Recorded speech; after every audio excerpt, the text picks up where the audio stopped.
నమస్తే అందరికీ. ఈరోజు మున్సిపల్ కార్పొరేషన్ ఎన్నికల సందర్భంగా హిందూపురం నియోజకవర్గం బాలకృష్ణ గారు ప్రాతినిధ్యం వహిస్తున్న హిందూపురం మున్సిపాలిటీని టీడీపీ కైవసం చేసుకోవడం జరిగింది. ఈ సందర్భంగా మీడియా ముందు మాట్లాడుతూ మాజీ ఎమ్మెల్యే రాప్తాడు తోపుతుర్తి ప్రకాష్ రెడ్డి గారు మాట్లాడుతూ, ఎక్కువ మున్సిపల్ కౌన్సిలర్స్ మా సైడ్ ఉన్నప్పటికీ బాలకృష్ణ గారు భయపెట్టి ప్రలోభపెట్టి వాళ్ళ వైపుకు తిప్పుకున్నారు, న్యాయంగా జరిగిన ఎన్నిక కాదు అని అంటా ఉన్నారు.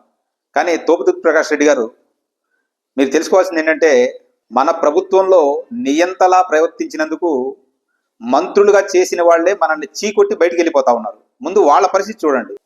జగన్మోహన్ రెడ్డి గారు అంతటి వేవ్లో కూడా బాలకృష్ణ గారు ఆ నియోజకవర్గాన్ని కాపాడుకున్నారు.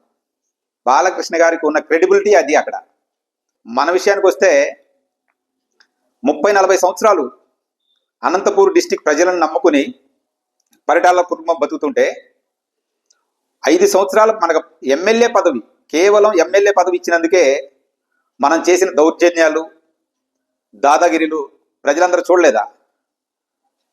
మీరు ఎమ్మెల్యే అయితే మీ అన్నయ్య దౌర్జన్యం చేయడం, అప్పుడే ప్రతిపక్షంలో ఉన్న చంద్రబాబు నాయుడు గారిని లేపేస్తానంటాం మీడియా ముందు. దౌర్జన్యం అంటే అది కదా. అంతేకాదు, పాపం ఒక చదువుకున్న కుర్రాడిని బలిపశువుని చేసింది మీరు కాదా? కల్లం హరికృష్ణారెడ్డి గారు.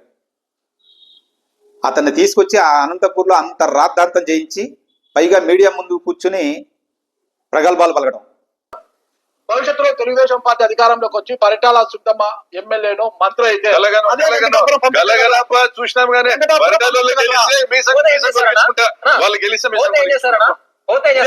ఇదే మాట కానీ వాళ్ళు గెలిస్తే మీ సంఘం ఒరిగించుకుంటా రికార్డ్ అయింది మళ్ళా. కానీ ఖచ్చితంగా ఓకే మేమే మళ్ళా మేమే అధికారంలోకి వస్తాం. మళ్ళీ ఛాలెంజ్ చేస్తాం, ఇలాంటి దాడులు చేస్తాం. కేవలం ఒక ఎమ్మెల్యేగా 5 సంవత్సరాలు పదవిలో ఉన్నప్పుడు మీరు పలికిన ప్రగల్భాలు అవి. అదే ఎలక్షన్ అయిపోయిన తర్వాత అదే యాంకర్ మీ దగ్గరకు వచ్చి అడిగితే మీరేం మాట్లాడతారు? ఆ వీడియోలో ఎక్కడైనా సరే వాళ్ళు చేసిన వాగ్దానాలని నిలబెట్టుకుంటే నేను మీసం తీస్తాను అని మీరు అన్నారా? మీకు మళ్ళీ పౌరుషాలు ఎందుకండి? బాలకృష్ణ గారు ఎవరిని ఏ రోజు ప్రలోభ పెట్టేవాళ్ళు కాదు, రాజకీయాల గురించి అసలు పట్టించుకునేవాడే కాదు. తను చేసిన సేవను కూడా ఎక్కడో వీడియో రూపంలో కూడా అతను రిలీజ్ చేసేవాడు కాదు. ఎందుకంటే ఆయన మీద ఈరోజు ఊరికి అబండాలు వేయడం? మన నియంత పాలన తట్టుకోలేకే వాళ్ళు వెళ్ళిపోయారు. దాన్ని ఒప్పుకోవాలి. ఆల్రెడీ కేతిరెడ్డి గారు వాస్తవ రూపంలోకి వచ్చారు. మీరు ఇంకా ఆ భ్రమల్లోనే ఉన్నట్టున్నారు. Thank you.